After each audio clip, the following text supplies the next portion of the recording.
le nouveau numéro de la semaine qui arrive aujourd'hui. Jean-Pierre, bonjour, numéro 253. Et nous retrouverons à la une de la semaine pas mal de choses, et entre autres de la culture.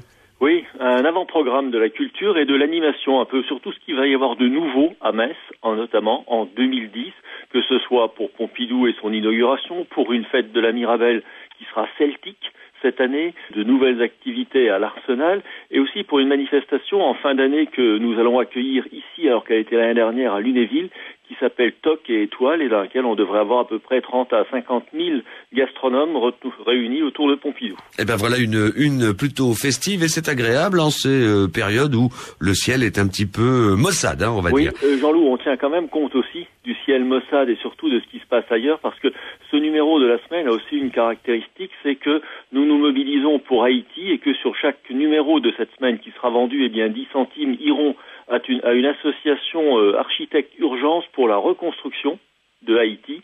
Et donc nous avons dans le journal 3 pages de témoignages sur des gens qui sont impliqués dans cette catastrophe. Nous jetons un coup d'œil rapidement au sommaire de ce nouveau numéro, avec du côté de Metz, Jean-Pierre Jagère. Alors du côté de Metz, il y a 2 choses assez différentes. La fête de la soupe à Bellecroix, une très jolie fête à partir de lundi et qui permet à toutes les communautés du quartier de s'exprimer, et un déménagement de l'Énime, on change complètement de registre, qui est un grand chambardement, un grand dérangement dans la mesure où cette Énime en profite pour se remettre en cause. Eh ben voilà une belle expression empruntée à nos cousins québécois.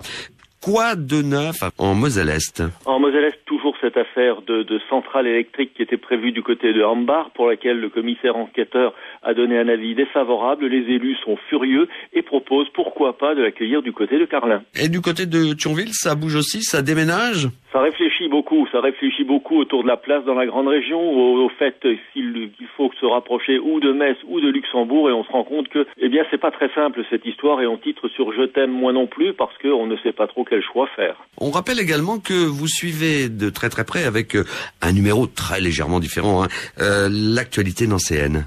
Oui, avec un numéro qui a une spécifique et 4 pages spécifiques sur Nancy à l'intérieur. Et là, cette semaine, sur Nancy, nous faisons une radiographie du quartier des 3 maisons, un faubourg nancéen, le Montmartre nancéen, avec une pléiade d'artisans et de commerçants. Avec Jean-Pierre Jagère, rédacteur en chef du journal La Semaine, nous jetons un coup d'œil au sommaire de ce numéro 253 qui arrive dans les kiosques aujourd'hui. Et puis, bien sûr, le portrait, on le sait, vous aimez bien aller à la rencontre de certains... Oui, aller un peu plus loin avec quelqu'un en parlant de ses goûts, de ses affinités et tout. Et donc cette semaine, c'est Olivier Weinberg, qui est un Messin, dessinateur de BD, qui avait déjà fait des BD pour nous aussi, et qui va partir pour Angoulême. Jean-Pierre, rappelez-nous donc d'abord le numéro 253 avec à la une beaucoup de culture et de fêtes à venir pour les semaines et les mois en ce qui concerne Metz. Beaucoup de nouveautés, Jean-Luc. Absolument. Oui. Et puis également cette opération pour Haïti. Oui, où sur chaque numéro vendu, cette semaine, nous donnerons 10 centimes à cette association Architectes Urgence, parce que ce qui est important maintenant, c'est de reconstruire, et de reconstruire bien, pour que les gens puissent vivre dans des endroits où il y a des risques, mais où ces risques sont pris en compte. Jean-Pierre Jagère, ce sera l'avant-dernier mot, puisque vous allez nous rappeler l'adresse du site internet où l'actualité continue à vivre. Oui, lasemaine.fr, en prise directe en permanence.